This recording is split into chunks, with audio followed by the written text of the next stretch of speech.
বিশ্ববিদ্যালয়ে অনুষ্ঠিত হল মেহফিল-ই-ইনকিলাব।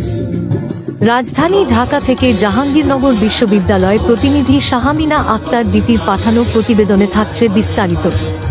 2024 সালের জুলাই মাসের রক্তঝরা বিপ্লব এ শহীদদের স্মরণে ঢাকার সাভারে অবস্থিত জাহাঙ্গীরনগর বিশ্ববিদ্যালয়ে বিপ্লবী সাংস্কৃতিক মঞ্চ শুক্রবার সন্ধ্যা 7টায় একটি কাওয়ালি গানের আসর জমায়েত করে।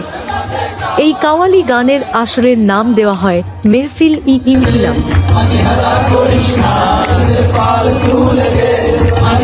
করিস না